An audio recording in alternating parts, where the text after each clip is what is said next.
Phil is a very aggressive guy in a lot of ways, as a lot of athletes are. To me, gambling is all relative, Dan. Here's a guy who's made in excess of $1 billion. He just came out and gave a public statement. In fact, it's true. He's almost worth $1 billion now. So the amount of money he lost and in comparison to the amount of money he earned, I really don't think it's all that big a deal.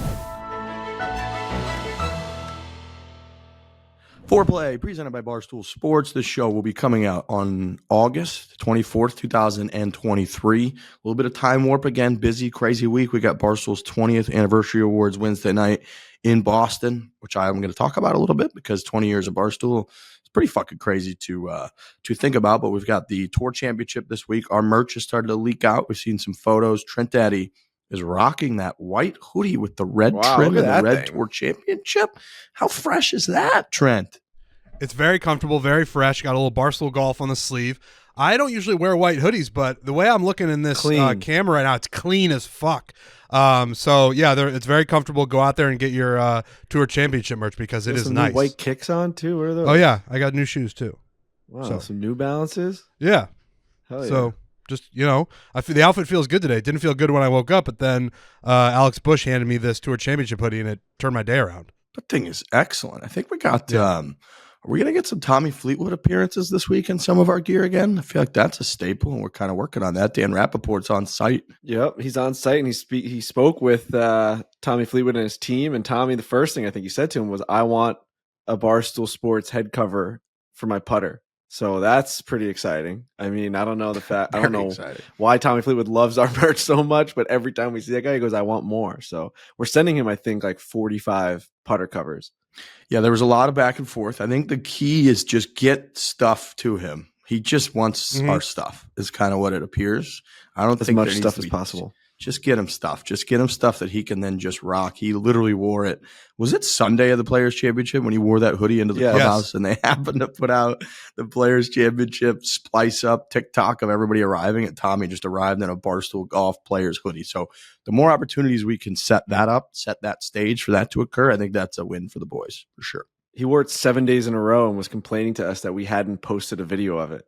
He's like, "I've been wearing this hoodie every single day. It's got sweat in it. Like, I'm dying." It was 100 degrees at the Players. It was a little too big for him. It was too big. He's like, "I'm wearing it. I haven't seen you guys post it." We're like, "We're not even there anymore." We're watching on TV. One of our favorites. He's got me thinking too. Ryder Cup. Ryder Cup's going to be a problem. Tommy Fleetwood's up there. Victor Hovland just shot a 61 at a day when it feels like nobody thought 61 was a real number that anybody could have shot.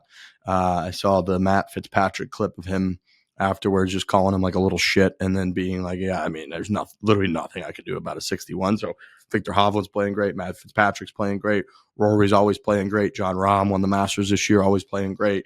It feels like Tommy Fleetwood, our guy, playing great. Going back to Europe, Rome, United States of America hasn't won there in decades. We've got our own controversy as now Brooks Koepka slipped outside the top 6.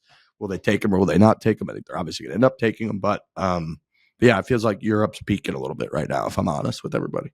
Yeah, which was not the tune we were singing at Whistling Straits. We were thinking that the Ryder Cup was kind of doomed for the foreseeable future. I mean, it was an absolute trouncing. It was a slaughter by the water. USA just completely dominated Europe. We were like, this is embarrassing.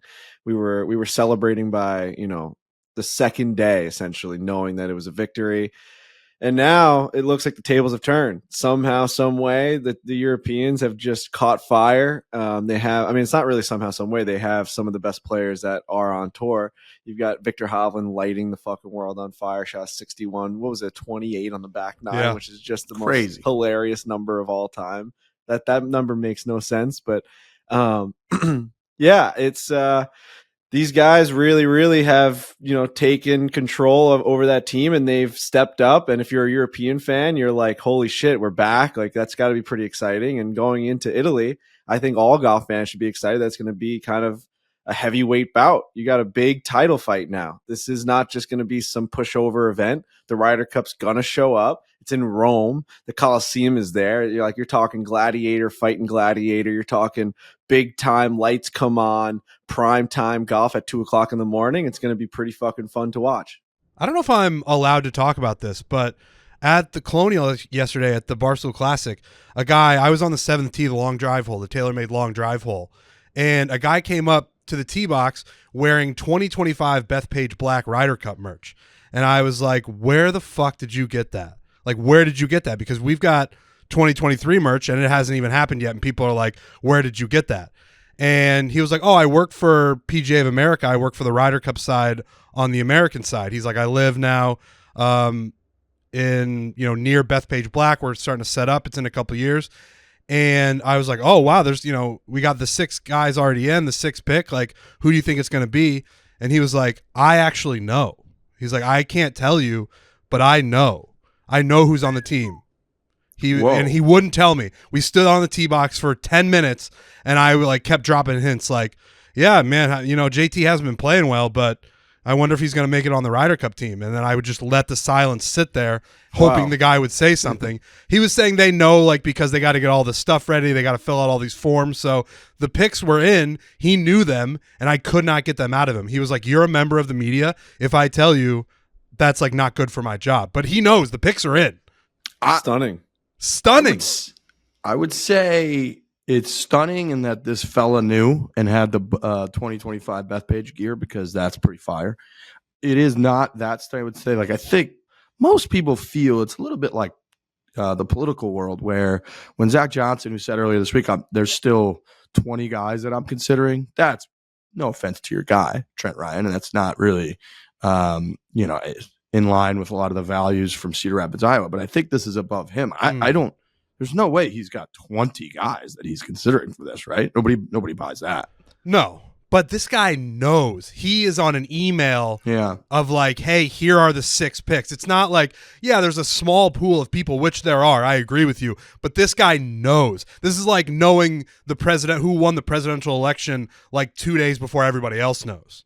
The 6 picks for sure, but then the captain's picks have to be based off of playoff performances and stuff, right? Because if Lucas Glover would have won 4 tournaments in a row, you're just picking him as opposed to not, correct? There's no way you're submitting that. There's got to be some leeway. You're right. There has to be some leeway, because if he won 4 in a row and won the championship, and they were like, yeah, you're not on the team because Zach Johnson sent an email about shirt sizes a month ago. I don't think. I mean, come on. Lucas Glover would be sitting there with his sweaty ass pants, his asshole sweat all over, his dick hole sweat all over himself, and he'd be like, I'm not playing in the Ryder Cup. I won 11 tournaments in a row. What are you talking about? I'll just give you my shirt size right now. I'll go.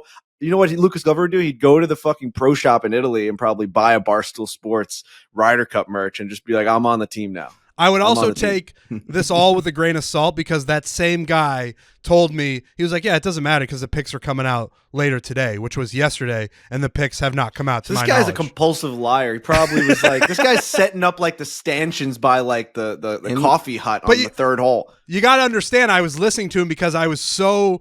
The merch that he was wearing had me believing everything he was saying. Had that 2025 Bethpage Black hat on and the 2025 Bethpage Black shirt on. I was like, you could tell me anything, and I'm going to believe. He could have told me Tiger Woods was on the team. I'd be like, oh my God. Credit to this guy who's, I think we've determined, is the least credible person ever, and he made his way on to the biggest golf podcast with his pretty much every word he was saying yesterday. He's we just kind of regurgitated it. So he made that merch on Etsy. He was on Etsy just copying and pasting the logo that he saw at the lunchroom at Bethpage. He's like, oh shit. He had me. I believed every word he said.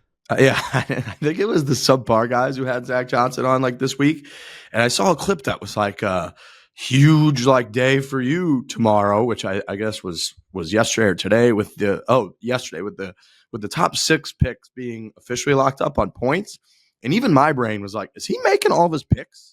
So did I miss that? Did I miss that Zach Johnson made his picks? And then luckily I started to kind of sort things out a little bit. Next week after the Tour Championship, I believe, is when those picks are finalized. He makes the final 6.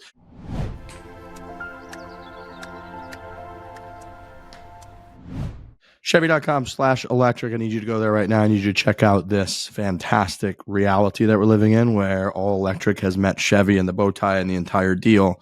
They have convenient ways at Chevy.com/electric to research and shop electric vehicles online. When researching, I'd like you to use Chevy My Way.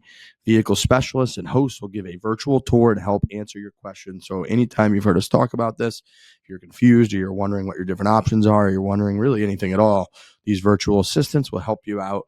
It's Chevy My Way. You can do it as much or as little of the buying process online with help from a participating dealer as you would like. You can configure finance and lease payments, apply for credit, upload documents, finalize your purchase through the secure checkout process. You can even schedule vehicle delivery at home or at the dealership. You can purchase the traditional way in person. Our nationwide dealer network is available to help as well. So remember, go to Chevy.com/electric. Check out those all electrics combined with all of the traditional models, history, a century of history they've got at Chevy.com, and the bow tie. Go check them out at Chevy.com/electric.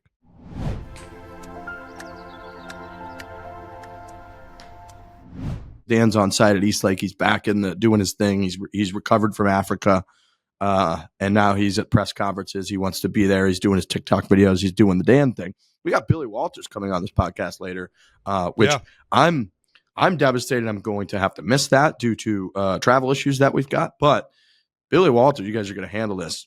One of the more fascinating people that you could probably talk to right now in the world of golf. You had all the Phil Mickelson, maybe the most notorious gambler in history. I think one of his quotes was that he thinks Phil Mickelson probably gambled more money than anyone's ever gambled ever, which if you really think about, it's kind of like when we talk about, is the current best player in the world of golf playing the greatest golf that's ever been played? And it probably, if you believe the scale continues to go up and up and up, then Phil Mickelson, right? Even if someone was betting more of their net worth, 100 years ago, it's like Phil Mickelson's probably wagered more money than anyone's wagered ever in the history of the world.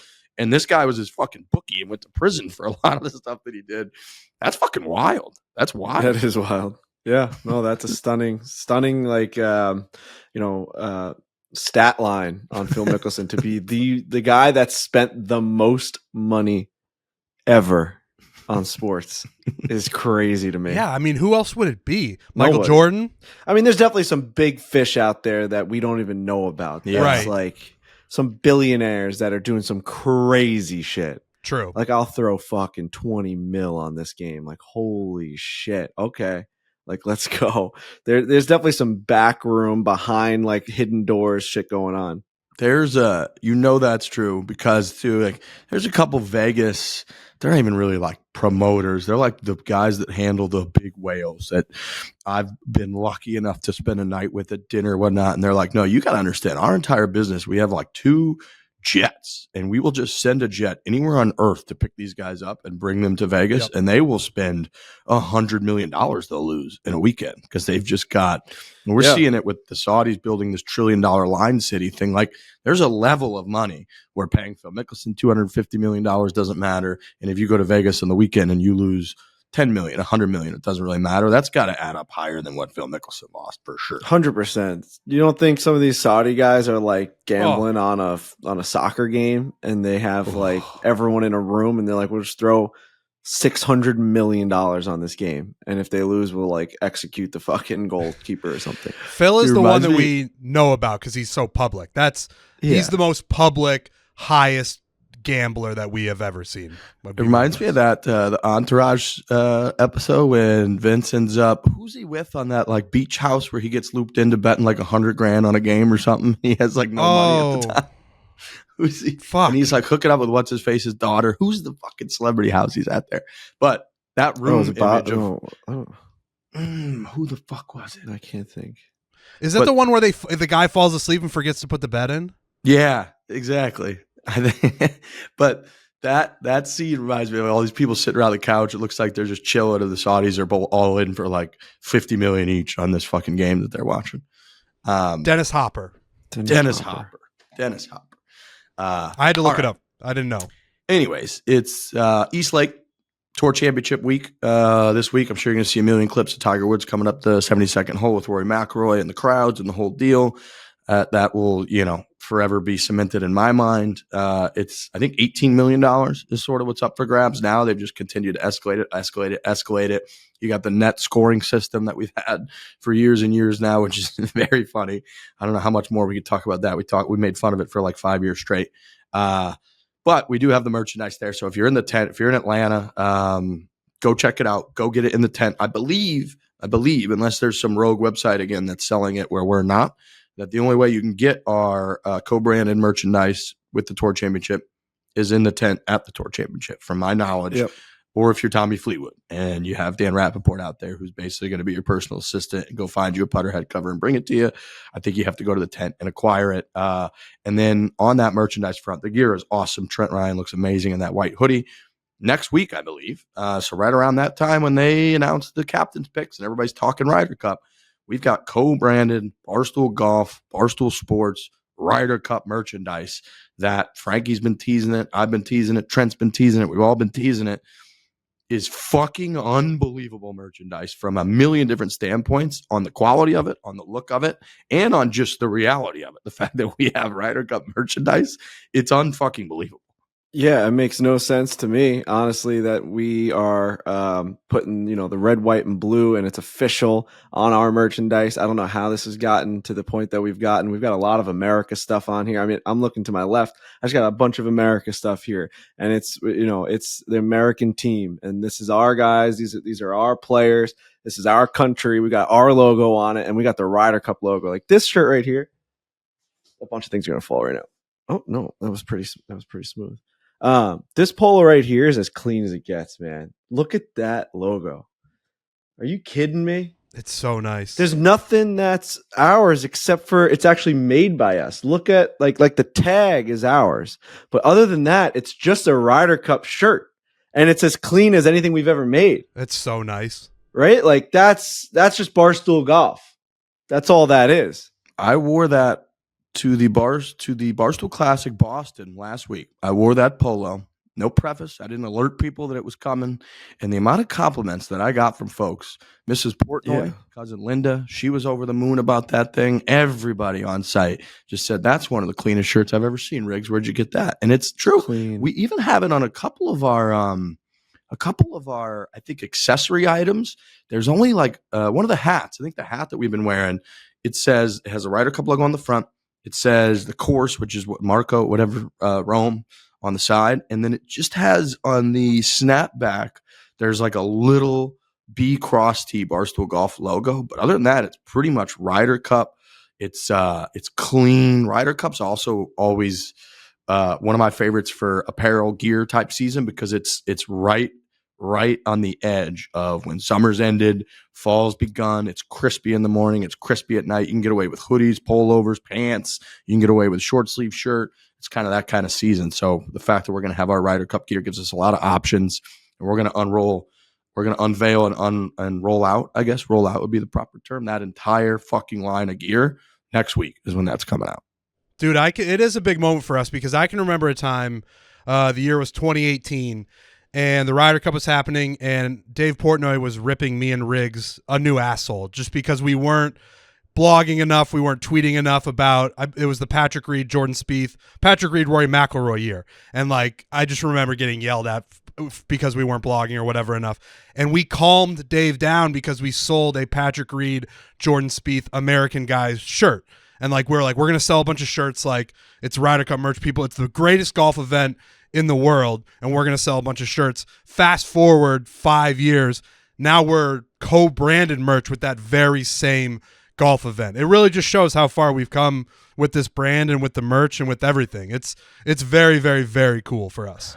Yeah, that was one of the famous Dave Portnoy emails that Trent and I got, which was I had gone out Saturday night, gotten a little too many libations, as our friend Tiger Woods likes to call them, and left my laptop in the office, woke up, that whole thing was going on, and I didn't even have my laptop, so I couldn't blog it.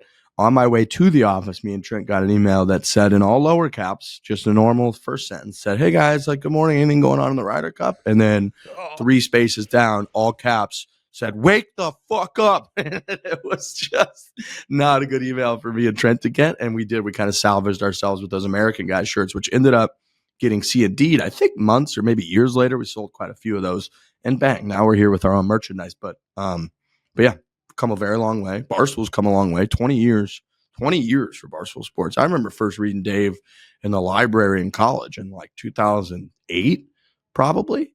And there was nothing like it at the time. I mean, you could pretty much only go to like ESPN's website and read about sports in a very kind of like Blue Blazer almost type way, traditional media type way. And then there was Dave Portnoy, who was pretty much saying whatever the hell he wanted. And I think at the time he was writing under like 5 different names, acting like he was a bigger site than he was. And for Barstool to now be back owned by Dave, but as big as it is, and doing a 20th anniversary party in Boston, it's kind of surreal. Yeah, back in like 2009, 2010, when I was probably like a junior in high school, I had like 3 websites that I would go on. And one of them was this website, and I can't fucking remember what the name of it was, but basically it would just like curate like you'd hit like comedy, and it would curate like funny stories or videos or like memes or pictures, and then you just hit next. And you really had like no option of scrolling. It would just like give you new pictures and new like funny stories. And I remember being obsessed with that website. Like you'd find a bunch of funny shit on there, and like I just every day like wanted to see what like the new update was. And then I remember being at Borelli's, and my buddy Chris Palazzo, he's like, you know, he's just been with me forever. He was at Borelli's, and he's a huge Red Sox fan, and he used to just give me so much shit. Me and him would go back and forth about Yankees, Red Sox. He was like, he was a big Red Sox fan, so he was obviously a big Barstool guy from the old like OG days. And he's like, you gotta start reading this site. And it was when, I mean, I think maybe it was like right in the beginning of that Neil for Neil like movement in Chicago. Right, that was Chicago, right? Yeah. Mm-hmm. Yeah. And like Big Cat wasn't even like, I remember the first time Big Cat coming on the screen, like in KFC radio, and you're like, holy shit, I can't wait to see what this guy looks like. He's been funny on the blog. So it's amazing where it comes from. But like you think back to like now you see Big Cat in the office and he's a mega star, and you see Dave in the office and he's selling the company for $500 million and buying it back for $1 and doing all these crazy things. And you're like, man, when like you think about where these guys came from, let alone us, like we just talked about how we just came from a crazy place with merchandise and we're with the Ryder Cup. You think about where those guys came from, man. Dave was eating a baguette a day from fucking Panera, and he had a hunchback, and he was sitting in a little office with a squirrel biting at him. And now he's like hundreds of millions of dollars, a true American success story from the ground up, no help, grinding his ass off. And guys like Big Cat and KFC and all these guys are multi-millionaires. I'm sitting there in the back of Borelli's reading these fucking blogs, and those guys are like multi-millionaires now. That's the success. Like that's fucking nuts to me. 20 years. No, it is crazy. I talked a little bit about it on the last show, where I've always loved the internet. Just the history of it, especially sports media. Like I've always been very into it, and I've followed Dave's career very closely even before I worked here. And I remember when I got hired, I felt like I got pulled into my favorite TV show, and it's felt that way every single day that I've worked here. And it's just the fact, like I know I would have been following Barstool and the story of it regardless of if I got hired here, because it's just so interesting. And I was always into like, what's Dave going to do? That was back when Bill Simmons was like blowing up with the ESPN part of it, like watching the people that you started reading so long ago start to build these internet empires, and to see where it goes, and to be lucky enough that I, for whatever reason, got hired by one of those companies, that Dave Portnoy saw an email, saw my blog, and was like, you can work here, and you know, we'll see where this thing goes. Being a part of that for the last 10 years or however long that I've worked here, it's very surreal. And for it to be 20 years, like Frankie's saying, to see Dave go from the Milton office yelling at Hank, yelling at Feidelberg, to now building a company, and he's now has hundreds of millions of dollars, has the company back now. It's just all very surreal. I really do every day feel like I got pulled into my favorite TV show. We're very lucky to work here. The fact that Barstool's at 20 years, like, I'm getting goosebumps thinking about it. Like all the breaks that it took, watching Dave go from where he is to where he is now. It's just, again, I could talk about it for 5 hours because I'm just so fucking interested in that stuff. And the fact that I've been like a small part of it is the best thing that I'll ever do in my life. I always think about to myself when I first started with Dave, I got an email.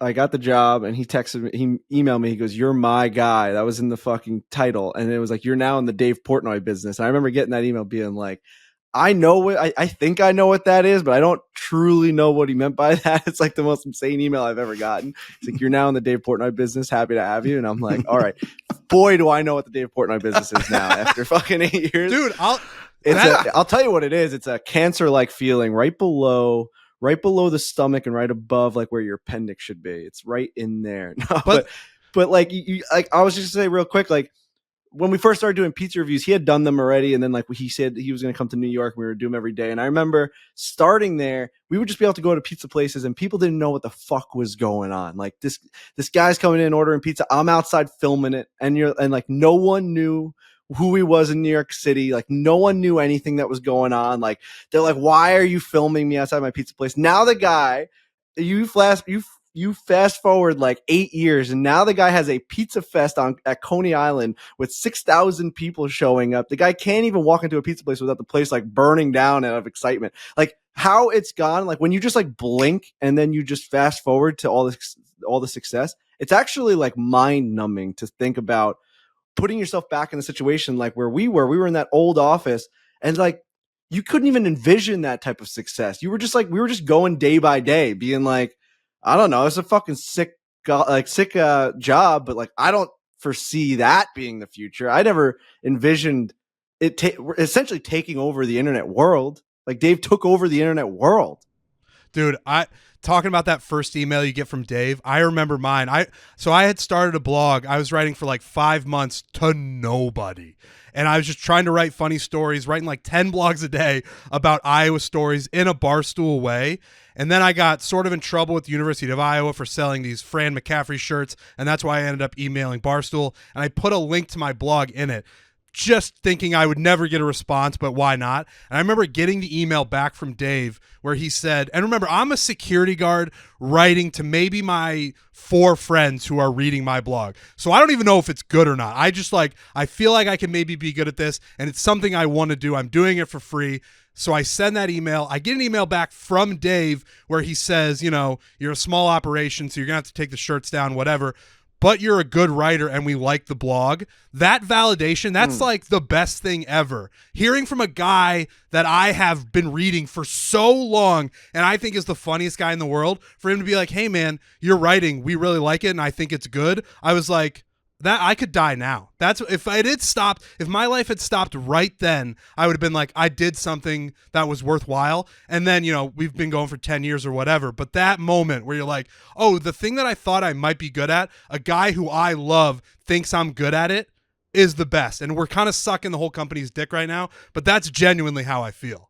I remember as just a fan at that time when Trent's Barstool Iowa was launched.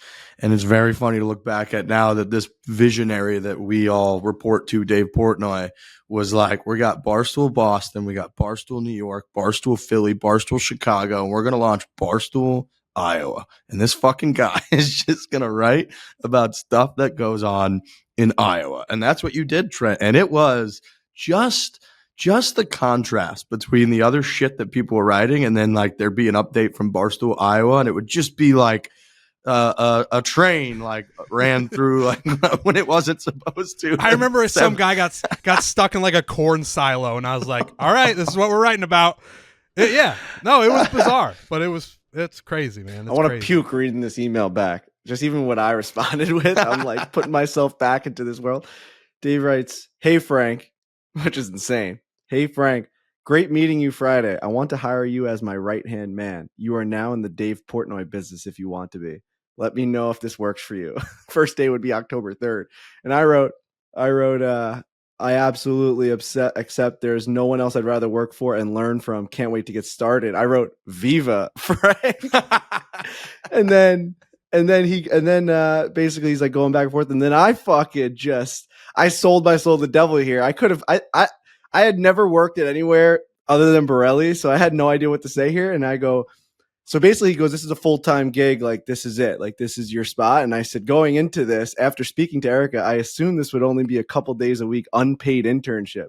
But I realized that the Dave Portnoy business is going to be a full-time gig. It's going to take me away from my family restaurant, which right now I make about $50,000. If that works for you, that's fine. If not, don't worry about it.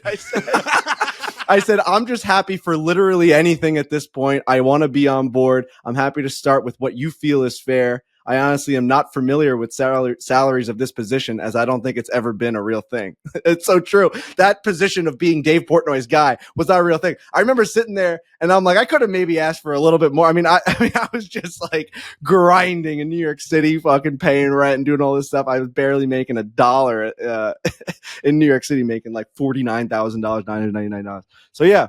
Absolute crazy first introduction to the Dave Portnoy business. So here I've got my email too. It was easy to pull up. So I had emailed him about the t-shirts, expecting no response, and then Dave wrote back, "If people ask to take them down, we generally do. It happens from time to time. Iowa sounds like assholes. Honestly, you're so small I wouldn't worry about it too much about a real lawsuit. That's just me though. More importantly, I really like the blog. What do you think about Barstool Iowa? I know it sounds stupid, but whatever. A good writer is a good writer." Dave. Wow. So That's random amazing. and out of like left field. Like you just gotta put yourself back where I was at that point, like living in my friend's basement, a third shift security guard, just trying to do something that I loved, and then I get that, and I was like, "Fucking right, dude, let's go." Holy shit! Oh, like why would he start Barstool Iowa? Like Why? if you think about like why. well, then he did one. He doesn't do them anymore. He used to, when he would hire people, he would do press conferences at the water bubbler, and he was like, they did the whole music, they played the music, and he was like, anytime, anywhere. All we're looking for is funny people. I don't care if you're in Boston, New York, Chicago, or Iowa. Like, we just want funny people at this company, funny people writing blogs, and that's why he did it. That's such a fucking. It's incredible. It's insane. I remember. We can stop talking about this at some point because I'm sure people are like, this is insane that we're still talking about this. I remember it was a snowstorm in Cedar Rapids, Iowa when that was happening, and I just walked outside and laid in the snow for half an hour because I was just like, this is crazy that this is happening to me, and it still feels like a dream. It definitely Oh still does. my I remember gosh, dude. I pulled up my emails, and I just know that I think 3 emails in, he asked me, I think 2 questions that are just illegal, that you're just not allowed to ask anybody at that point. He just said, he said, "How old are you? Where do you live? And what are your salary requirements?" And to Frankie's point, Yeah. I believe I wrote back, "My hope is a base salary that's literally just enough to get by." That's what I wrote to him.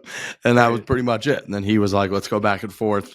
We're going to have you write, and we'll meet in like a month and see how it goes." And that was pretty much it. But I also consider that one of the great miracles in history, that he somehow read my email, responded to it.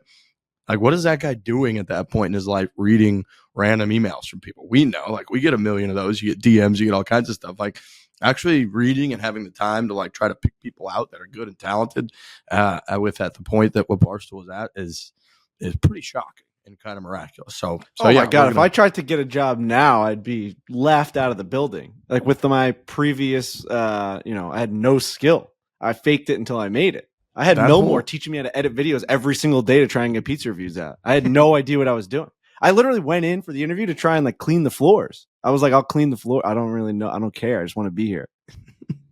That's it's a miracle. I mean, honestly, I think it's probably a miracle. That Barstool Idol that they do when people had to go through, like, I don't think any of us would make it through a day of Barstool Idol.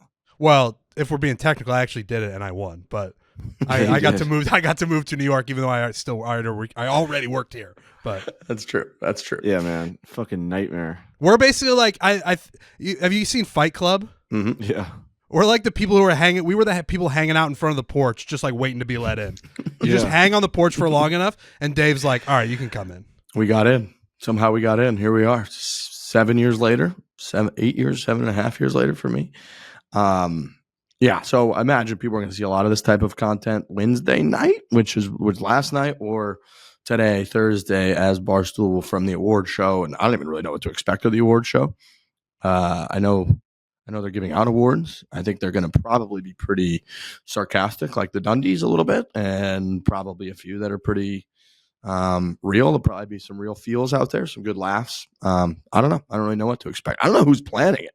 You might know who's even like behind the scenes planning it, writing it. Like a Blattman. I think Blattman's been doing it, a lot of it. I've been getting a lot of Blattman emails about Pup Punk. We're supposed to be doing like music in and out, playing songs, My Real Girlfriend, the whole deal. So yeah, I got to get like my outfits together. I got my suit, and then I've got to get like a punk outfit. I think I'm going to be doing like a lot of costume changes. I really don't know what to expect tomorrow. We've been pretty fucking busy, it feels like, and we're about to be really busy. I mean, and this has just been one of those things that's just been on the calendar, and I haven't done much prep for it.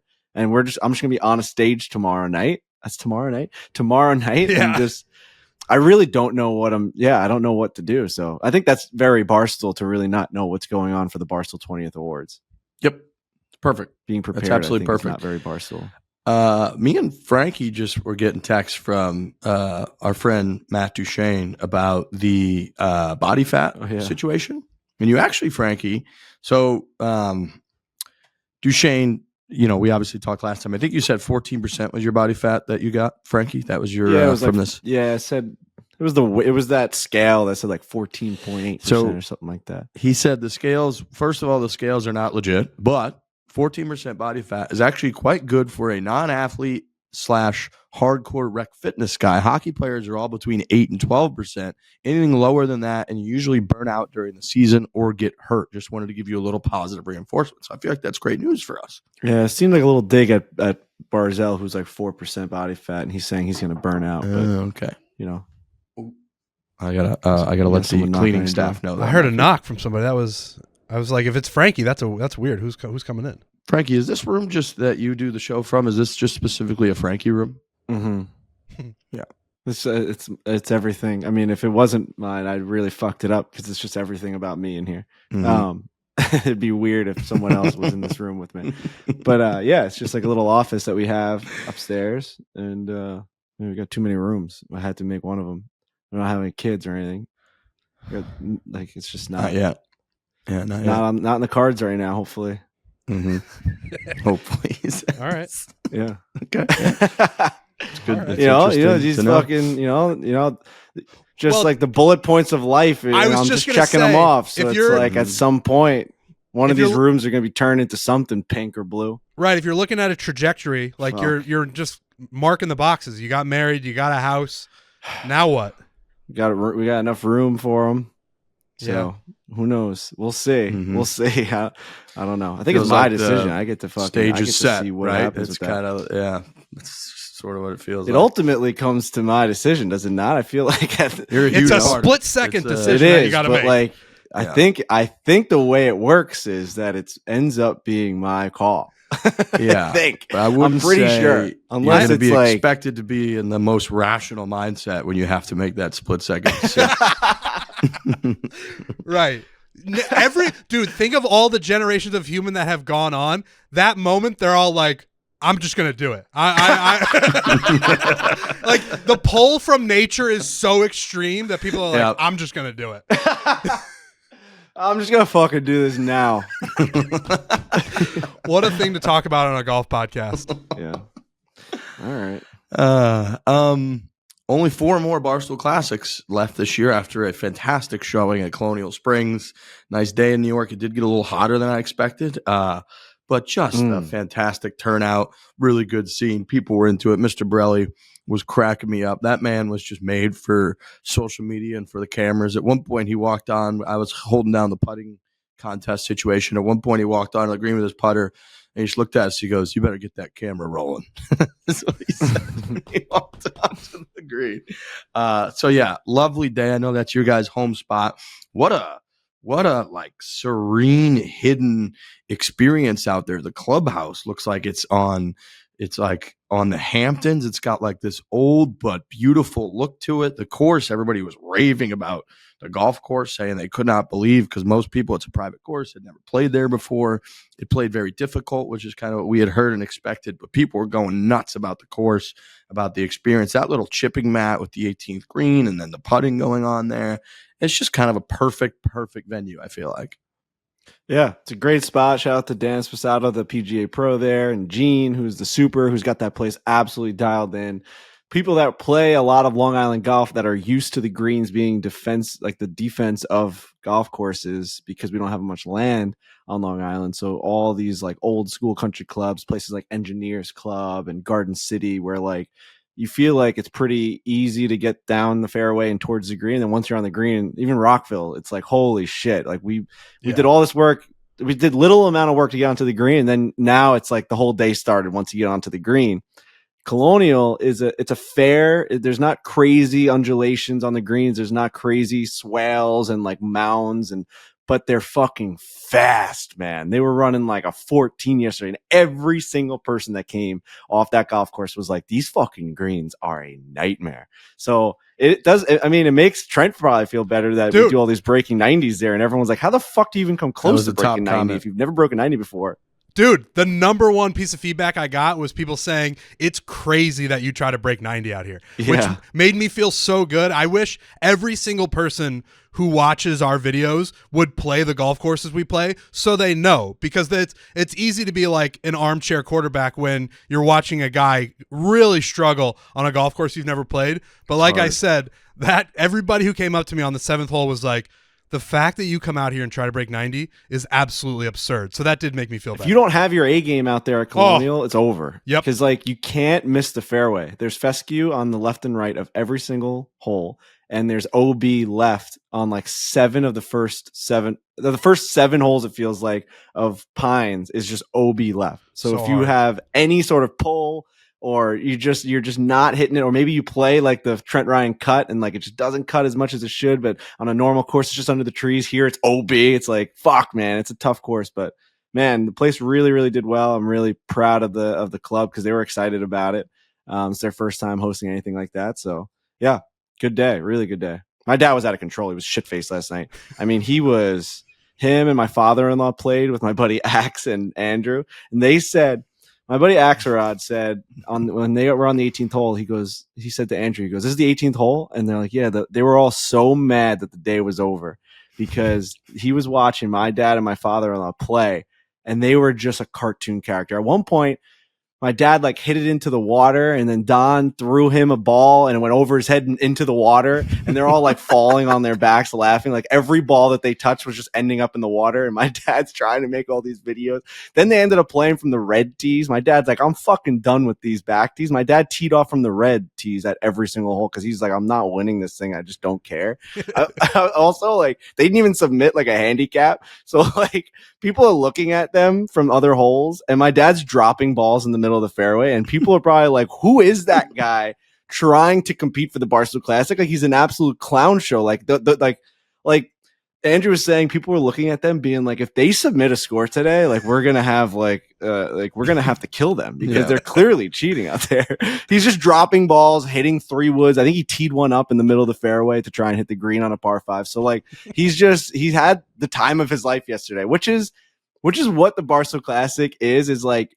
After 3 or 4 holes, a lot of people realize they don't have a chance at that point. So like, how do you just have really a lot of fun out there? And it's by drinking Trulies. It's by playing music. It's by having fun with people. Obviously, like they had the best time ever because they were with 4 people that they knew. And that's another thing with the Barstool Classic. You match up with random people and you end up having the time of your life. So everyone around them was having the time of their lives. Kyle Palmieri from the Islanders was in front of them looking back, being like, what the fuck's going on? Andrew chipped in from Kyle Palmieri's tee box. I was right there. It was just chaos. It was chaos yesterday at Colonial, but I called my dad at 9. He was passed out. I texted him this morning. I'm like, were you sleeping? He's like, I couldn't even keep my eyes open.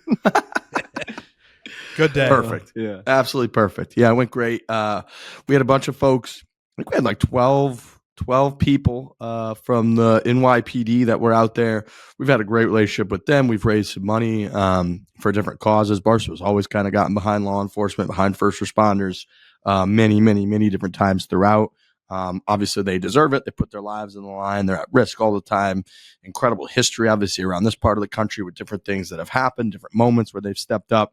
So they do the NYPD golf team, which they tag us in quite a few things. Their whole purpose for it is mental health driven. It's to get guys out from the stresses and the chaos and everything that we can imagine being part of the NYPD, FDNY. So we've done a lot of stuff with them.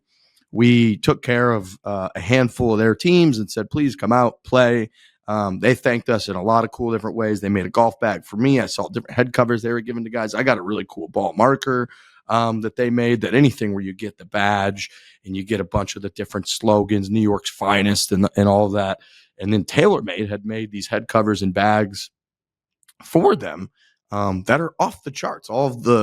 All of the incredible creativity and design that you see from TaylorMade around major championships, around the Masters, the Azalea balls, they put into these different, like, very custom crafted items with obviously NYPD, FDNY, first responder ties. And the stuff's awesome. We had one team made it. We had one out of the 4 teams to go into Greyhawk.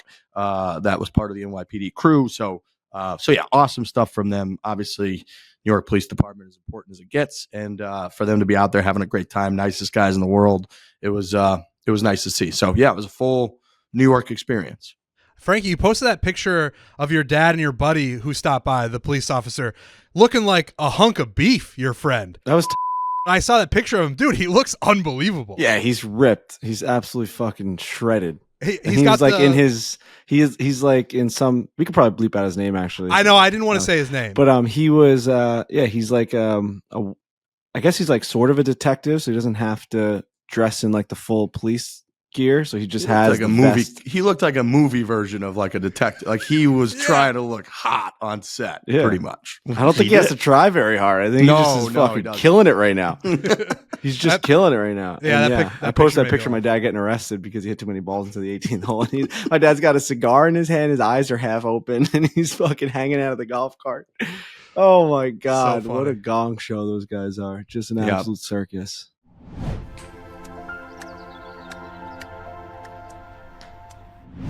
Myrtle Beach, is there a better place to go on a golf trip with your buddies than Myrtle Beach? The answer is absolutely no. It was voted the top buddies trip golf destination that there is.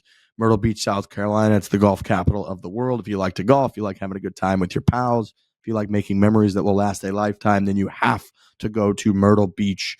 We were just talking about how great that part of the country is when we were down there earlier. I guess it was last week, filming a few things. It's just a gorgeous part of the country, the Carolinas in general, and Myrtle Beach, which we've been to a handful of times now, I guess, in the last couple of years, is just delightful. It's got everything that you possibly could want and need. They've got go-karts. They got restaurants that are on the beach. They got villas that you can get that are either on a golf course or are on the beach. You can wake up looking at the sun come up, the ocean, the whole deal, and you can only really get that in Myrtle Beach. That's why it's the best buddies golf trip destination in the country, fellas. It's amazing. Nothing better than the ocean and nothing better than golf. I mean, those are the two things. Those are my two tops. Like seeing the ocean from a hotel or a house or an Airbnb or any of that, and being able to go out and golf in the same location is, man, bury me there. So Myrtle Beach has it all. It's amazing. They got the restaurants, the bars, the nightlife, and then just like you said, just golf courses for every single type of person. I'm picturing the type of buddies trip I could bring to Myrtle Beach, and it would make every single person that I bring happy. It's not too intense, but it also has the top 100 type golf courses also for the guys who like to play the harder courses. Go to Umberto's, the Italian Umberto's was amazing. That's our spot. Ooh, I still haven't been there yet. I'm going to have to add that to the list. I was hearing some guys yesterday at Colonial were talking about playing True Blue and how fantastic that golf course is and how it just reminded them of Tobacco Road, except it was a little bit less sand and a little bit more water and just absolutely stunning. So they got all kinds of options down there. Dan will be joining 3,300 other golfers, by the way, from every state and more than 15 countries in the world and try to become world champion. If you're a golf nut, this is an event you must be at. You can stay tuned for an upcoming video featuring Dan's journey to become a world champ. That's right, Dan Rappaport, world champ. Visit Myrtle Beach. We highly recommend it. Play golf. Myrtle Beach is giving away a golf trip for you and 3 buddies. You go to www.foreplaymyrtlebeach.com. Go to that link right now. Enter to win a 3-day, 3-round golf trip to Myrtle Beach. We'll be announcing the winner of the Myrtle Beach golf trip in September. So if you haven't entered yet, you better get on it right now. That's foreplaymyrtlebeach.com. Enter to win a 3-day, 3-round golf trip to Myrtle Beach.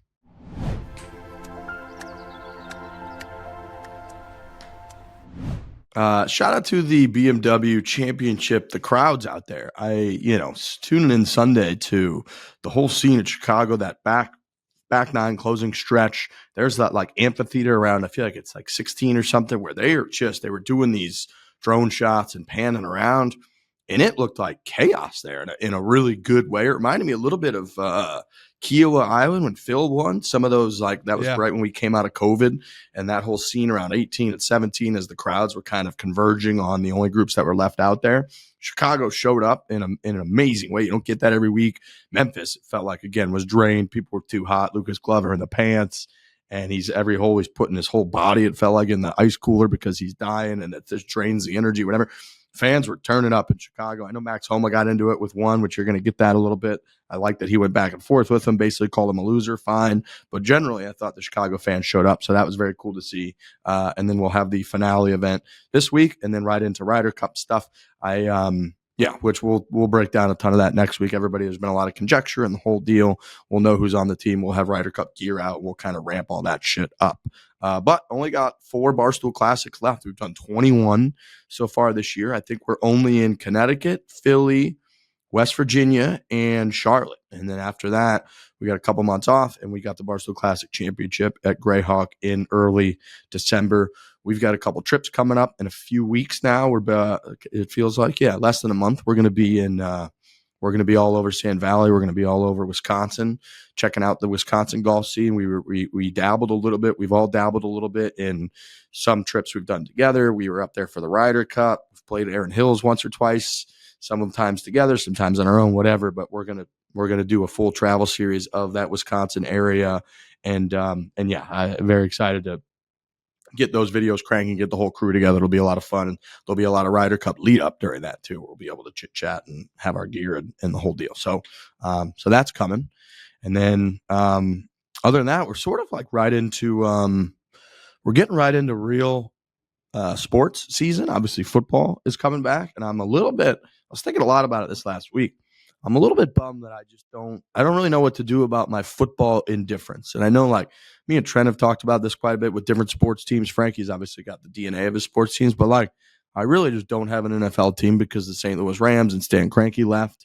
And I really don't have a college football team because Harvard football. It's cool when you're there, but they aren't even part of the main division and can't really go beyond playing the Harvard-Yale game. So it's kind of a bummer for me. I just don't get as hyped up for football as everybody else, and it makes me sad, to be honest with you. It's a bummer. I'm actually very jacked up for football this year. You have to be. Obviously, the Jets have just made waves with the people that they've picked up. I know Alex Bush is sitting behind the 1s and 2s, just shaking his head because he thinks He's the Bills literally have any doing sort that. of Literally chance. shaking my head. He was shaking his head. We have a $100 bet for opening night. It's Bills versus Jets. I actually just got Madden 24, which I get Madden every Did single you see who was on the cover? Yeah, Josh Allen. Just making sure. I think, well, it's also a curse, right? I mean, The curse is over. Yeah, but Mahomes historically, the people on and the then cover, Mahomes like, and Tom Brady were on it, and they were both. their in the like Super Bowl. heads explode the first week because they've just been on the Madden cover. But I'm very excited. Hard Knocks has made it so much better, to just see like who these guys really are, their personalities. We obviously love all like the documentary stuff. I kind of got English on you there. But yeah, I'm very excited. It sucks that you don't have like a team. Yeah. Your team left you. It's like, it's insane. Fucking Riggs gone. Yeah. They're just like the LA Rams now. The Makes no sad sense. truth, Riggs, is that we just missed the boat. Like, even if you pick up a team now, I'm 34, you're a little bit older than me, you're not going to have the same fire that a Frankie Borelli has because he's been rooting for him since he was born. So even if we picked up like, I don't know, if I want to be a Cincinnati Bengals fan, like I wouldn't take it that seriously. Like if they lost in the playoffs, I wouldn't be devastated. It's just like, oh, well, that team that I started rooting for when I was 3.5 decades into this life just didn't win. It's not the same. The only thing I have that for is Iowa sports, Iowa football, Iowa basketball. So I'm lucky enough to have that. But professional sports teams, it's, I watch them like I'm Rob Lowe. Right. Yeah. Very bizarre. Right. You too. With these professional sport teams. I mean, Riggs has the fucking Blues, but just very bizarre. You guys are not just professional sport teams people. You're just not. And I was early on. Like I was a Cowboys fan early on. I was a Cubs fan early on.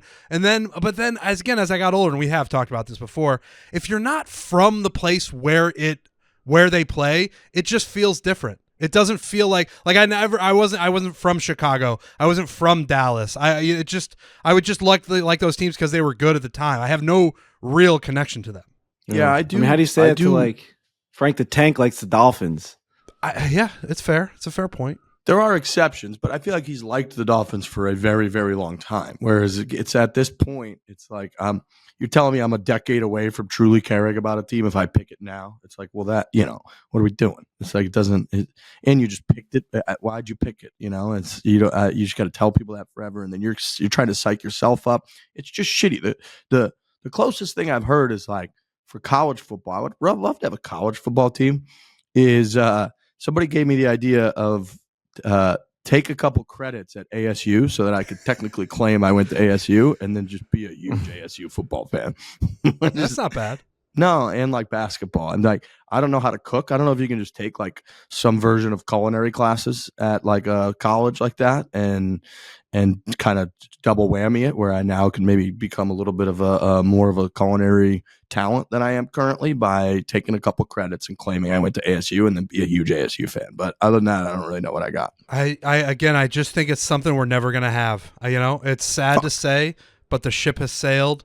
And, you can gamble on it. That makes it a little bit more, the stakes are a little bit higher. But I'm not a fucking Alex Bush guy. I'm not from fucking Rochester or Buffalo. I just don't have that in my blood. So it is what it is. Definitely. Like, you definitely miss out on like the history of it. Like, your parents like rooted for the teams, and like, you have all the memories and all that stuff. But I still think you can just like dive in and just be like, you'll just dive in without the history of it. Like, you could just be that type of fan. And wouldn't it be better to be that type of fan than no fan at all? I don't pick a team and just go all in on them. Like, you're basically saying I can't do it because I don't have all the history and I'm not in the town and I'm not like, but then like, but you're listing a fan and don't have all that. But like, it's better than not being a fan. I don't know. You're listing the reasons why it's a cool thing.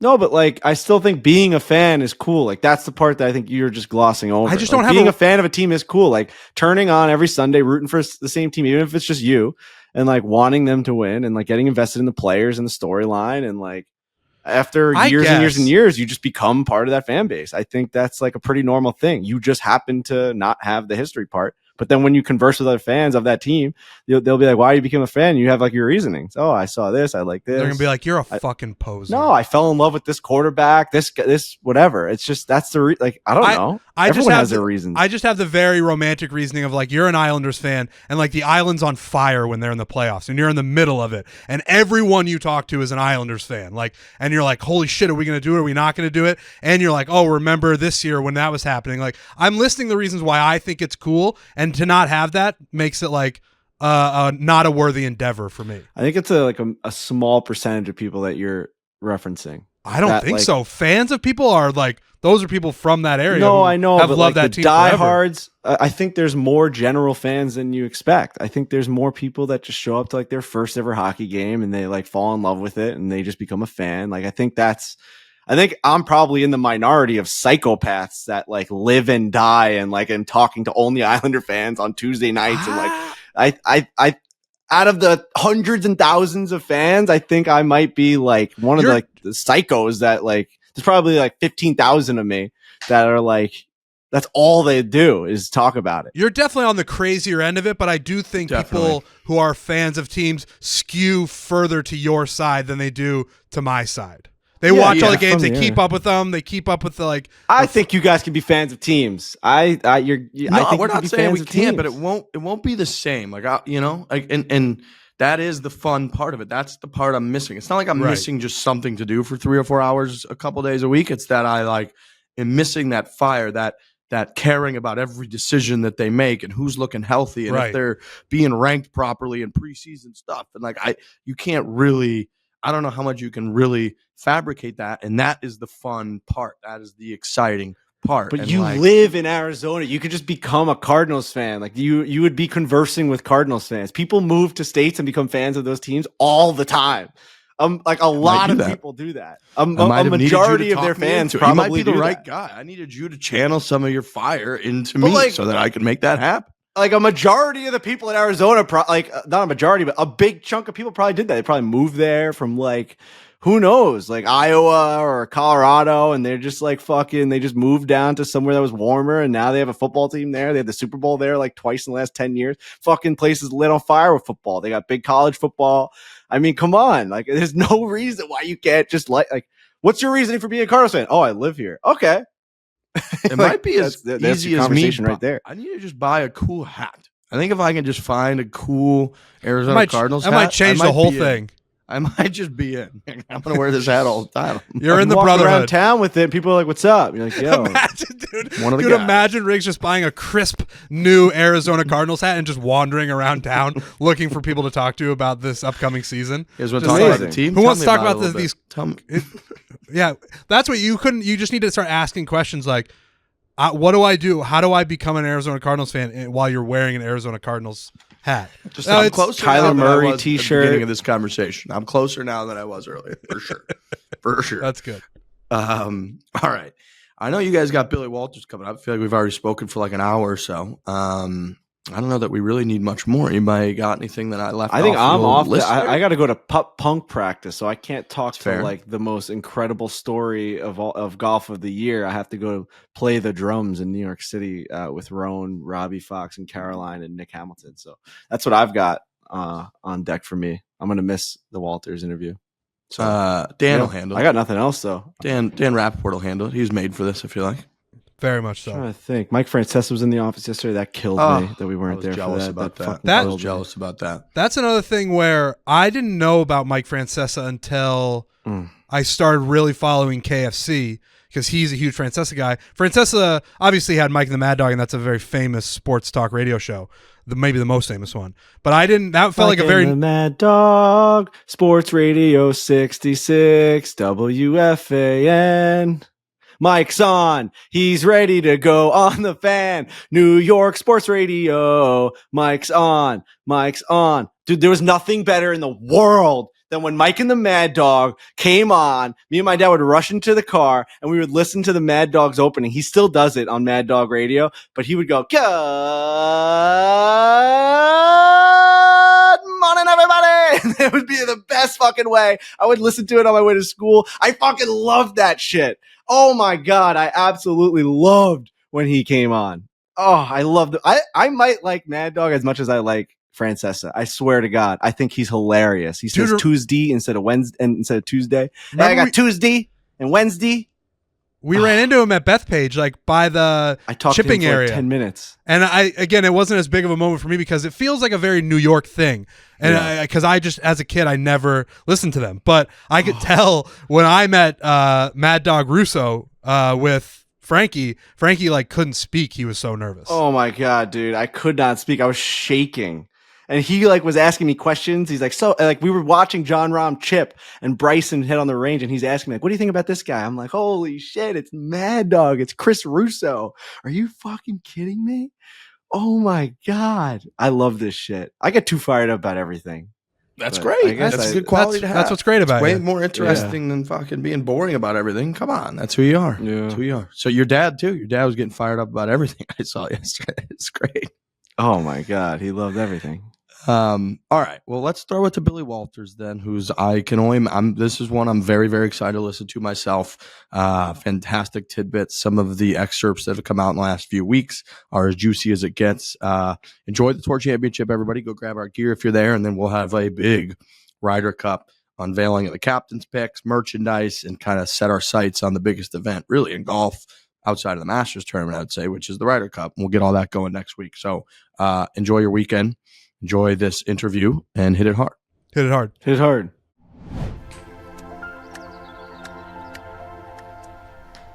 A lot of sports talk on this very show. Events. We're talking Ryder Cup, East Lake. We're talking about football coming back, hockey, baseball, anything. You know what sports are. You've been to sports games before. You've been to events. There's really nothing cooler.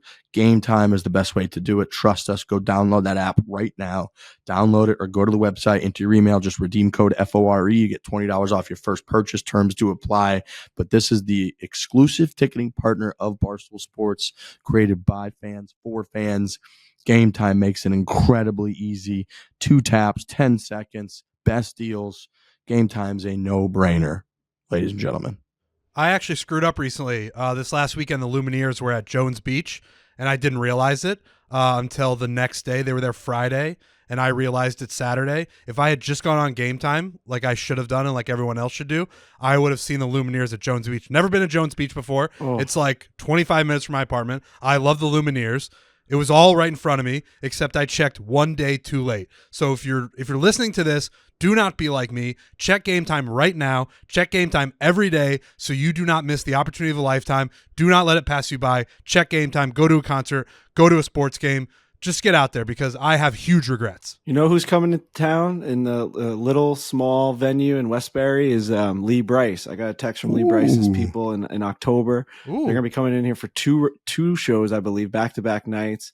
So hopefully play some golf with that crew. We love Donnie, obviously the drummer, and Philip, his tour manager. So I'm definitely going to be hopping on Game Time for that because I just love Lee Bryce in a small setting like that where he's got such a good voice. And there's Donnie a rumor Markle, going round. There's a rumor going round. Oh my God, dude. And Donnie's like the greatest drummer alive right now. I mean, and he's just playing in Lee Bryce's band. The guy won a drumming competition, a national drum competition when he was growing up. So yeah, very, very fun. Dude, last time I went to their show, Donnie tossed me his drumstick mid drum solo. I had to catch it and throw it back, and then he hit the final beat. So I can't wait to do that shit again. I'm giddy just thinking about them coming back to NYC. Oh my God, so much pressure. And this year I think I'm gonna ask them if we can push it back a little bit. I want to be in the seats. I'll catch it. Crazy. I'm getting a little cocky. I am. I'm getting a little cocky, but I think we can do it. I can catch a drumstick. My hands are always on a drumstick. I like holding the pole, you know? 2 taps. 10 seconds. That's what it takes. Download the Game Time app. Go to the website. Enter your email. Redeem code FORE, F-O-R-E, for $20 off your first purchase. Terms apply.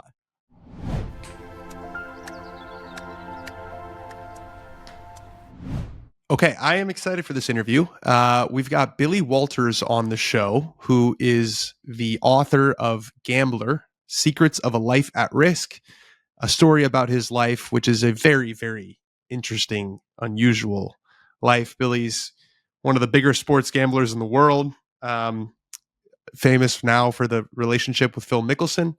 And there's a lot of stuff in there about Phil and their relationship, but also just about Billy's life in general. You guys saw the excerpt probably that said that Phil tried to bet on the Ryder Cup and that he lost 100 million, not 40 million. That's what Billy claims after talking to some people who housed some of his bets. So we're going to get into all of that. Billy, thanks for joining us. Well, it's nice to meet you. I read some of your stuff, but I've never had the pleasure of meeting you. Yeah, well, it's nice to meet you as well, and I appreciate you doing this. I know obviously it's been a whirlwind couple of days for you, but I think a lot of people of our listeners won't know your whole story. So I want to get into obviously the Phil Mickelson stuff is what's been in the news recently, but I want to tell the entire story because I think it's a very interesting one to tell. So I guess my first question for you would be how would you describe what your profession was back in those days? Before all the legal troubles. What my profession was? Yeah, like what if someone asked you on the street, what do you do? What would your answer be?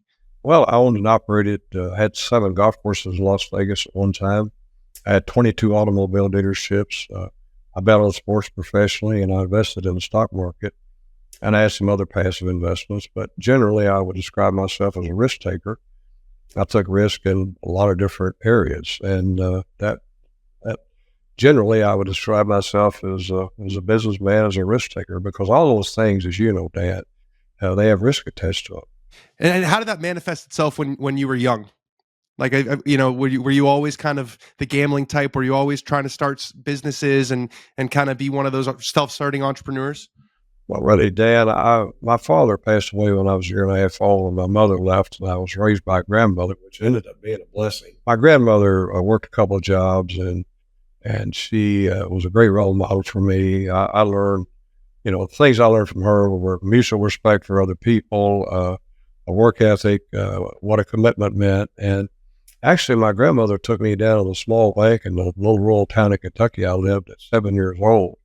And I wanted to buy a power lawnmower to cut grass with. And she took me down to this bank and met with a banker. His name was Colonel Luther Cowell. And she put me through the dog and pony show like I was getting a loan. It was already arranged. And I borrowed $40 and signed a note, and I went and bought a Huffy power lawnmower at the Western Auto Store. And I started mowing grass. I did that for 2 years, and 50% of the money went back till I repaid the loan. She took me down to the same bank when I was 9 years old, and I borrowed $90, and I got the morning and afternoon paper route, the Courier Journal, Louisville Times. I delivered those in the morning and the afternoon when I got out of school.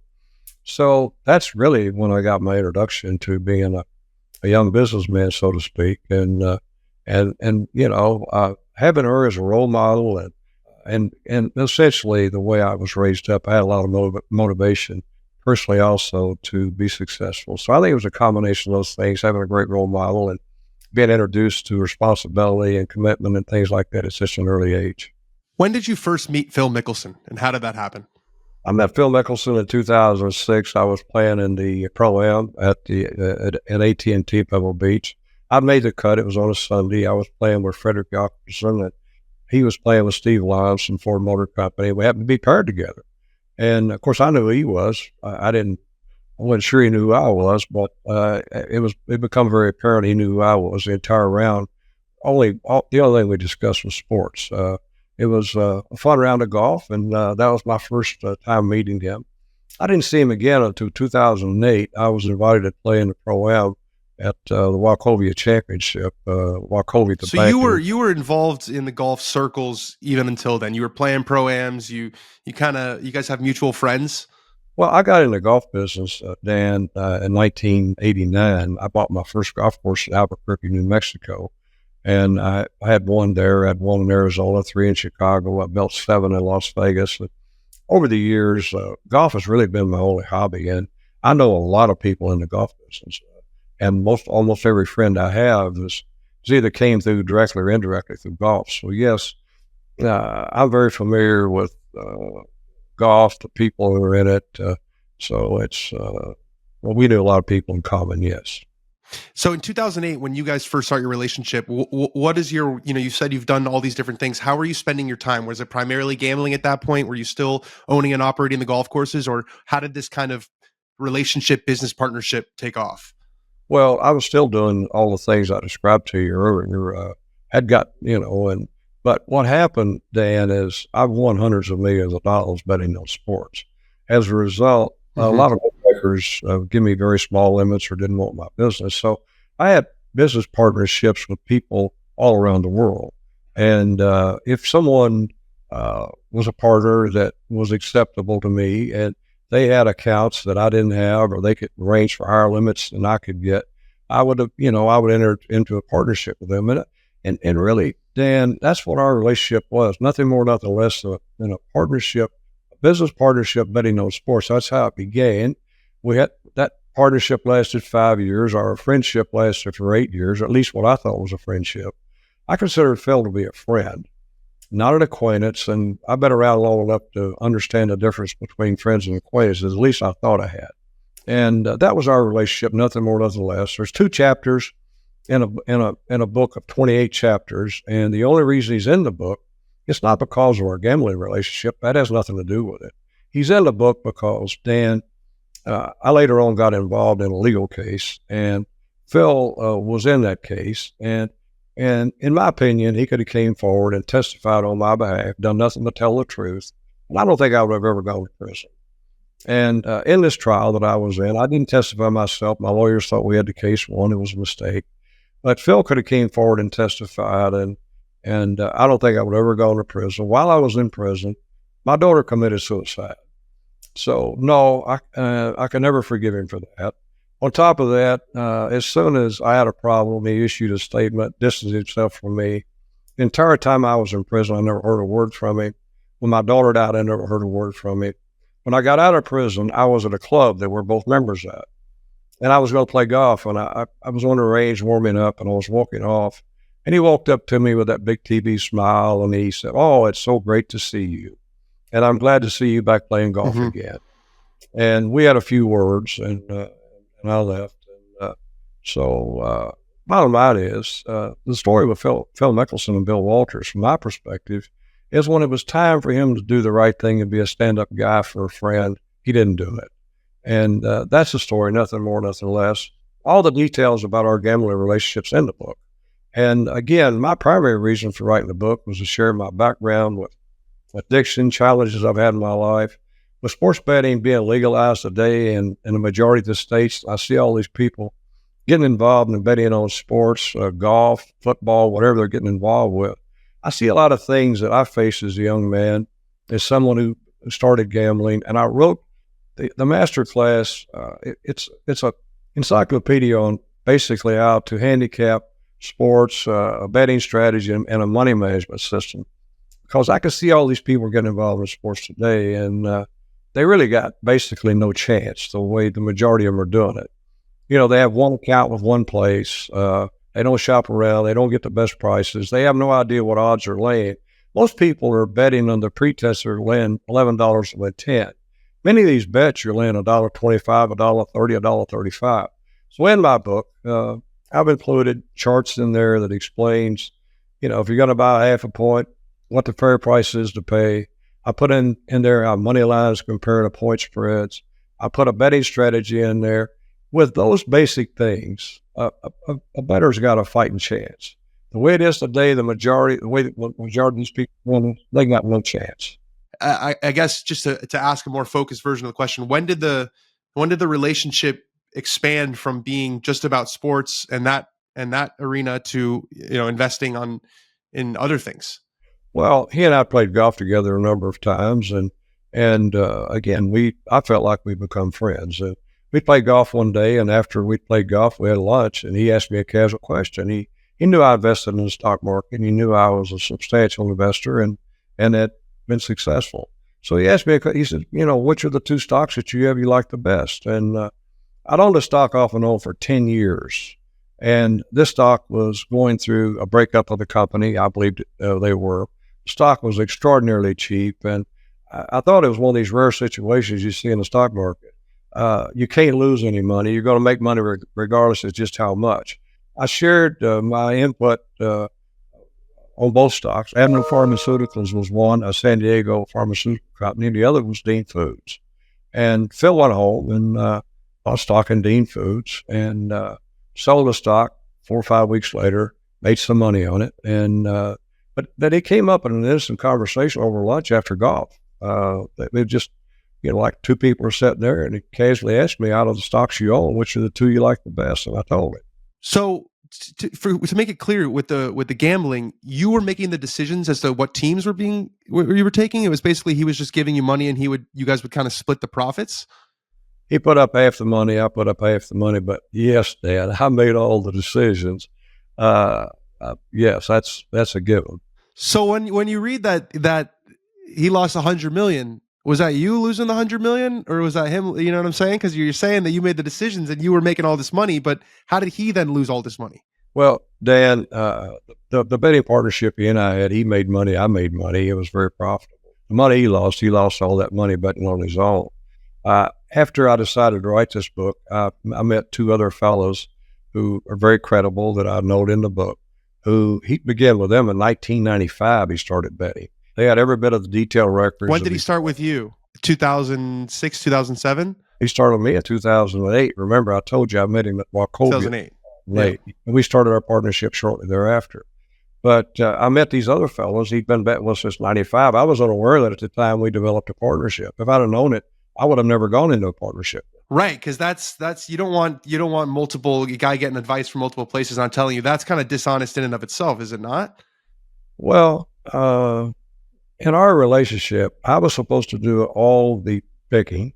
He wasn't supposed to bet anyone. He wasn't supposed to tell anyone who we were betting on. And unfortunately, we had an issue with him violating that during the partnership too. But I was unaware that he was betting these people until, again, later on after I'd gotten out of prison and I decided to write these books, these two guys came forward and they'd heard I was writing this book and they wanted to share this information with me. Armin Catan is a gentleman who helped me write this book. I know Armin. He's an incredible journalist. And he's an incredible investigative reporter. So when these fellows came forward, I turned them over to Armin, and Armin vetted them every way you could be vetted, verified everything they told us by multiple people.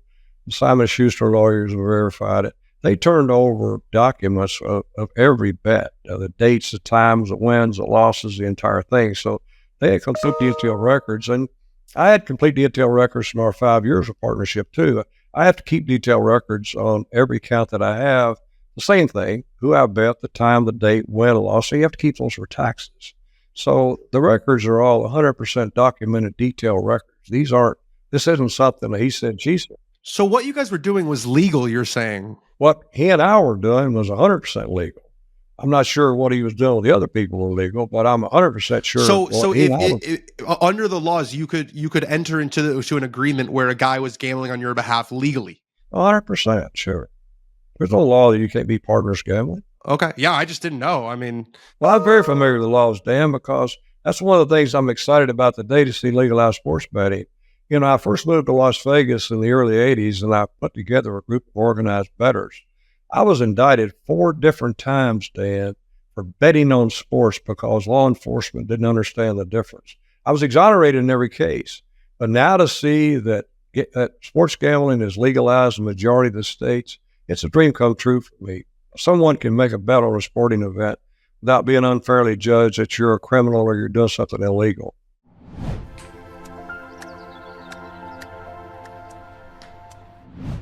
Today's episode is brought to you by Whoop, the official fitness wearable of the PGA and LPGA tours. I had an iconic night last night. It says here I got 10 hours and 26 minutes of sleep. I was an exhausted person. I needed it. It tells you on Whoop the amount of sleep needed for you. My sleep needed, which is usually not crazy high, was 8 hours and 56 minutes. That's how much I was in the hole when it comes to how much sleep I needed. And I got 10 hours and 26 minutes. I legitimately, I think I fell asleep before 7 p.m. I ordered Chipotle last night, and I just laid in bed. And I got up a few times to take a quick tinkle, probably a couple, because I was pounding water. But I woke up at this thing says I woke up at 8 a.m. Brother, that's a coma. You were in a coma. 10 hours? I was That's out, unbelievable. Dude. And I got a new color on my Whoop band. Ooh, I like that. Yeah, how much is your hoodie? Too. It was black forever, and I just thought I needed like a switch up, and it looks so different. Like I look down and I feel like I have something. I got something like fashionable on, as opposed to it just being about tracking your fitness. I think it looks good. I need a new one too. I got roasted. I put up something last week, and my band was quite dirty, and so I did wash it, and I gave it a nice washing. But I think I need a new one in general. I've had it for like 2 years. It gets sweat on. I wear it all the time, so I probably need a new one. But 94% recovery for me. HRV was 67. It could be a little higher, but it's it takes a few days to get to that point. Resting heart rate 56 last night, not bad. The point is, Whoop, you optimize your body, use data for everything we talk about it, whether it's your profession, whether you're a golfer, and you use data to try to optimize your stats, Moneyball, the whole deal. Why would you not use it for your body to optimize your body's performance? Understand when you're actually sleeping, how much deep sleep you're getting, your skin temperature, all kinds of things are tracked by Whoop. So go to join.whoop.com/Fore. That's join.whoop.com/Fore to get 1 month free trial on Whoop and unlock the best version of yourself. That's a 1 month free trial on Whoop at join.whoop.com/Fore.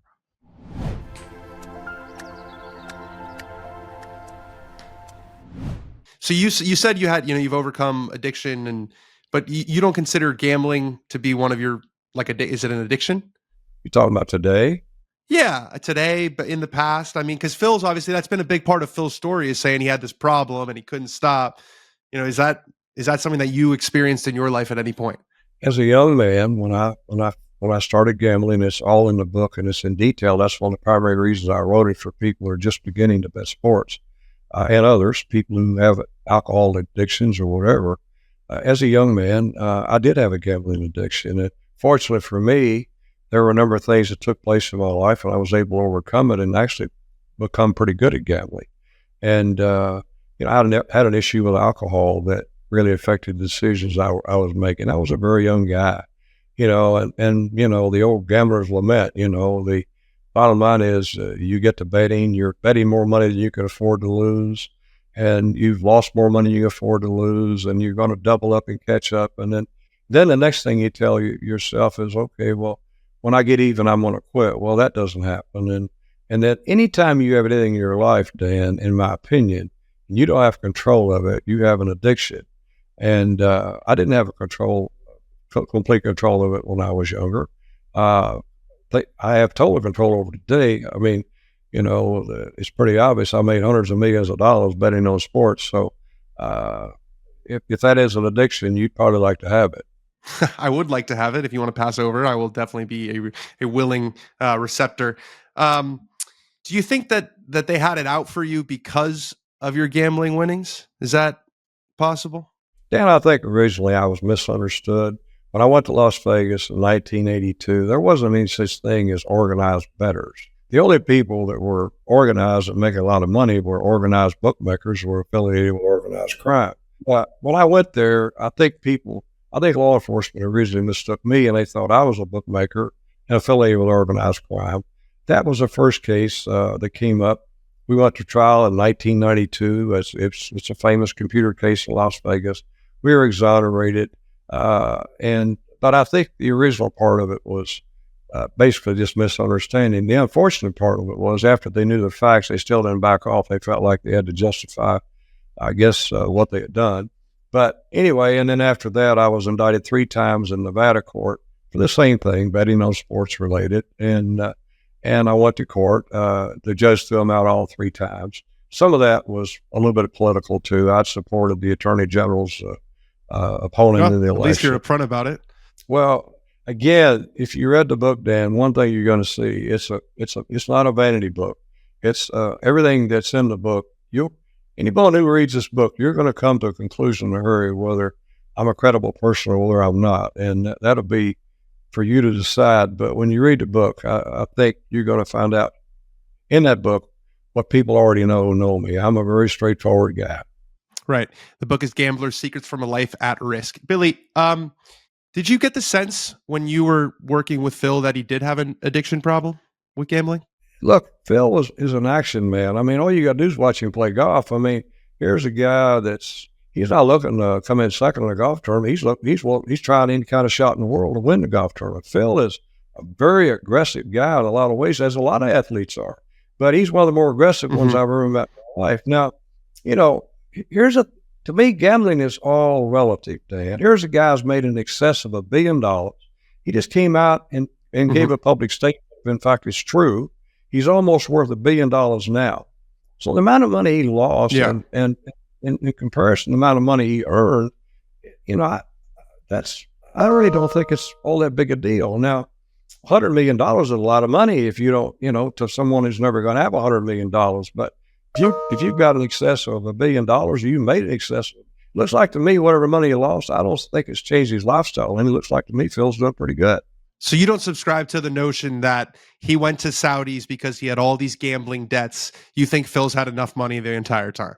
I think if you look back at Phil's entire career, whether it be the PGA Tour or whether it's been the Saudis, I think Phil has been extremely aggressive when it comes to making money, whether it be through endorsements or whatever he does. And I think the people that manage his career and Phil himself, I think he's extremely motivated to make money. I think, frankly, he was, although he won the PGA, I think, his career is in the better part of it's behind him. And I think he probably saw an opportunity to make a lot of money. What his motivation was financially, I can't speak to that. But I think he saw an opportunity to make a whole lot of money, and I think he took advantage of it. But I don't know whether he did it because he has a financial problem or whether he doesn't. He certainly doesn't appear to me he has a financial problem. Right. So this is interesting because I think a lot of people, when they saw the excerpt that came out on the Fire Pit Collective and they saw all these numbers, they thought that you were trying to shine a light on, oh, this guy has lost more than you would believe. And it's taken, a big chunk out of his life. And it's been this whole problem, but that's probably because it's taken out of context. And you're saying in the book, it's more a sense of, this is what happened. The guy had a lot of money and he bet a lot of money and he lost a lot of money, but he still has a lot of money. So it's not like you're trying to impugn him or his, gambling habits. It was more just, this is what happened in my years with Phil Mickelson. Dad, if anybody reads the book and they read the chapter involving myself and Phil, you're going to see all I put in the book was what the bare minimum money you put in there to explain our relationship, to explained essentially the insider trading charge in New York. Nothing more, nothing less. I put nothing in the book about Phil's personal life. I think if anyone reads the book, you're going to see that I took as about a higher road as anybody could possibly take. Yeah. You haven't heard from Phil, I'm guessing, since when? Well, the last time I saw him was when I was at our club, and I was warming up to go play golf. I was walking off the range. He walked up to me out of clear blue sky. He gave me the big TV Phil smile and told me how great it was to see me home and playing golf again. Prior to that, I hadn't heard from him until before I went to prison. What was your emotions when he came up to you? Because you obviously have very complicated feelings. I'm sure there are a lot of good memories. You have good memories with Phil as well? I had a lot of fun with Phil over the years. Like I said, I thought we were friends. And that's probably what's hurt me and disappointed me more than anything, that basically I always kind of prided myself to be a really good judge of character. And then clearly I guess I wasn't. And the fact that he walked up to me he said, "I'm so glad you're back home." If he'd walked up with some kind of a genuine apology with, something that made some kind of sense and opened the conversation that way, I don't know if I could have ever forgiven him or not. But whatever chance there was, when he come up with that BS, big smile on his face, like he's, selling a product. And he said, "It's so glad to see me home." Bottom line is, it's real essential. I misread the man. He's not the guy you see on TV, from my perspective anyway. What was your take or thoughts on the statement he released in response to the excerpt where he denied betting on the Ryder Cup and then basically said, "We've gone over this. I've told you guys all about my gambling habits"? Well, the only thing I could respond to, I don't know about his gambling habits. I'm not going to comment on that one way or the other.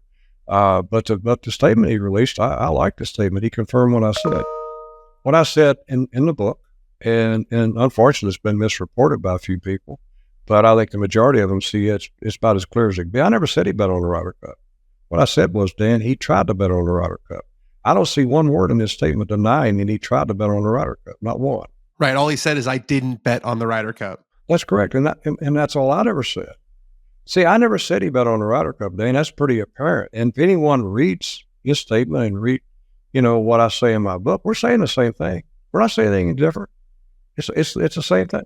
Why do you think Phil refused to testify on your behalf? Do you think it was because he just said, "Oh, this could possibly inconvenience me"? Do you think there could have been actual legal ramifications for him had he done it? Well, Phil was involved in another case other than my case. He was involved in a money laundering case with two other gentlemen. One of them was a guy named Greg Silvera. They wired $2.8 million to, and Greg Silvera agreed to do it as a favor to him. And he wired that money to him for Greg to forward the money on to an offshore bookmaker and pay him. And as a result, Greg Silvera went to prison for money laundering. Phil got dropped out of that case, as he got dropped out of the case with me in the Southern District of New York. So I don't know why he didn't testify. My only speculation could be is, okay, if he came and testified, the first question somebody's going to ask, well, if he never gave you any inside information, why did you give $1 million back? See, when they issued that press release, and I go into all the details in the book what took place, when they issued that press release, they created a perception out there that I was guilty. If you're in the public and you see a guy give $1 million back in a stock transaction, my thought immediately would be, well, he's an innocent victim, or he was guilty and he bought his way out. But regardless, the other guy, I think the guy's got to be guilty. At least that's my first opinion that I would have without knowing all the facts. So that perception had been created out there. By him giving $1 million back, the prosecutors were able to basically create this perception with the public that, I was guilty of insider trading. And at the same time, mysteriously, he gets dropped out of this money laundering case that the guy who he wired the money to went to federal prison. So that's the only thing that I can think is, what was his answer going to be as to why he gave the $1 million back? If you never received inside information, which he told the FBI on 2 different occasions, okay, and you weren't involved in insider trading, why did you give the $1 million back? So he testified. I'm only assuming he would have been concerned if someone was going to ask him that question. And then it could lead into the money laundering case that he had been going on for a year. It didn't involve me. that he was going to have to answer some questions about that publicly. So, if for people who might not be 100% familiar, can you just explain exactly what happened with the $1 million being and the press release? You alluded to a few things. I know that people are going to read the book, but most of the people who listen to this will not have had a chance to read the book yet. Well, there's not going to be need to read the book. We keep talking about Phil Mickelson in it, if that's all they're interested in. But the bottom line is he gave $1 million back in a so-called insider trading case. He had testified to the FBI 2 times prior to that I never gave him any inside information. He had an ongoing money laundering investigation with 2 other men that had nothing to do with me. That had been going on for a year prior to the money laundering case. He gave the $1 million back. The prosecutors issued a press. They had a press conference and issued a statement, and they show Phil Mickelson giving this $1 million back in this insider trading investigation. The average person looks at that. Most people are going to come to, they're going to think, well, why did he give the $1 million back if he wasn't guilty or he bought his way out? Regardless, it makes me, Billy Walters, look guilty to the public. And the only person who can straighten that out is Phil Mickelson coming forward and testifying. Okay, he didn't come forward and testify. As a result, I think that's the reason I went to prison. When you asked me why he didn't, my answer to you was, I think it's because of the legal case that he had involving the money laundering, that he didn't want to answer questions about that. So, right. That's all I can say about Phil Mickelson. If you want the details of it, you're going to need to go look. Yeah, and everyone should go read the book. Since you've been out, how are you using you're one of the best sports gamblers of all time by any metric, but it's complicated now because there's so many algorithms. Everyone's got a model. How are you using your expertise to help the general public navigate this new world? Well, I wrote the book, as I explained to you, Dan. First of all, I won 36 years in a row, and the only reason I stopped winning is I went to prison. And I'm back playing again, and I'm as confident as I am. I'm looking at you that I'm going to win. And but again, I had 25 of the best handicappers in the entire world working for me. I spent millions and millions of dollars every year in research and development in order to stay in the game. And I've been able to do that, and I'm going to continue to be able to do that. I'm not at least a bit concerned with that. But as I shared with you earlier, the average bettor, the person who's coming on new to sports today, they literally have no chance to win in most cases. And the reason is a lot of these people are signing up with one sports book. Okay, they need to get as many sports books as they can to be able to swap around and get the best price. In my book, I have put a basic betting strategy in there that explains to them how to bet and how to get the best prices. I've also put a money management system in there for them to bet, responsibly. Explaining to them, don't go bet with your emotions. Don't do stupid things like that. If you follow just the basic strategy that I've got in my book, you got a fighting chance to win. The way it is right now, if you're playing parlays and teasers and you're laying $1.25 or $1.30, you got no chance in the world to win. Most people bet on sports under the pretense that they think they're laying $11 to 10, and they are on a straight bet. These exotic bets, you're laying $1.25, $1.30, $1.35, you got no chance. So you're saying that the 3-team parlay is generally not a good idea? It's a sucker's bet, a complete sucker's bet. I mean, with the current odds. Now, what's happened, Dan, over the years, there used to be thousands of bookmakers. You have a small number of bookmakers today, and as a result, what you've basically done is almost create a monopoly. And monopolies are only good for the people who have the monopoly. And what they've done, they've increased the odds on parlays and teams. And now instead of being 11 to 10, they're $1.25, they're $1.30. And again, the average bettor, they don't know that. They think they're laying 11 to 10, just like they think they're laying on a regular bet. That's the reason I put all this information in my book, so you'll know what you're doing. And if you want to go lay out $1.25 and $1.30 and give you money away, go ahead and do it. But at least you'll know what you're doing. If you want to buy half a point, I put all the information in there on buying half points, the fair price to pay. If it's more than that, don't buy it. If it's that price or below and you want to buy a half point, buy it. How does a money line compare to a point spread? I put every one of those comparisons in there. And like I said, my concern is the average bettor. Now, I've got a really sophisticated other version in there for the pros are the pros, and there's things in there for them also, and there's something there for everyone to learn. And but primarily, it's for the beginning and the average sports bettor. And then my last question, just on a personal level, can you still watch sports and enjoy it for what it is? Like, do you have favorite teams? I feel like if you're gambling that much for that long, you're probably viewing it more as a business than anything. Well, it's 100% as a business to me, Dan. And my favorite team's whoever I bet on. Now, from the fan standpoint, the Kentucky Wildcats are my favorite college. I'm from Kentucky. My wife's from Kentucky. The Las Vegas Raiders are my favorite football team. I'll bet against either one of them, though, if the price is right, as a business, like you say. But I have favorite teams. I just don't bet on favorite teams because they're my favorite teams. I only bet on, I'm looking to make sound, thought-out decisions, and that's where the business aspects of it come in. I understand people betting on their favorite teams. Look, sports is a lot of fun, and I encourage it. If you do it and you bet within your means, and you look at it as an entertainment and say, I'm probably not going to get rich here doing this, but it's fun to me. I encourage it all day long. I just don't get in there and think you're going to get rich overnight, because if you do, you can get hurt. I noticed, a little bit of pushback when I was asking a lot of Phil Mickelson questions, and I think it's interesting to me. Are you surprised by how much everyone wants to talk about Phil? You have to have known that, writing this book, that was going to be a piece that was going to get at least the most media attention. Well, I'm not surprised that people want to know about Phil. Phil's a very famous guy. He's one of the greatest players that's ever lived. He's certainly the greatest left-handed players ever lived. I guess he's kind of, pretty controversial guy out there. And, a lot of people are looking for certain things. But if you read the book, you're going to see I put the bare minimum in there regarding our relationship in order to explain. Right. So how much of the book is that versus just give people an idea? It's like one chapter, right? So how many pages of a how many page book? Well, there's a 28 chapter book. It's 383 pages. I don't know the exact chapter count, but it's not that big. Again, all it does is explain our personal and business relationship, nothing more, nothing less. And it explains my trial in New York, where I was convicted and I went to prison. His role in that. There's nothing else in there regarding Phil Mickelson. In the story, period. That's it. Nothing else in there. And you could have included more, I'm sure. There you saw a lot of things, and that was a decision that you made.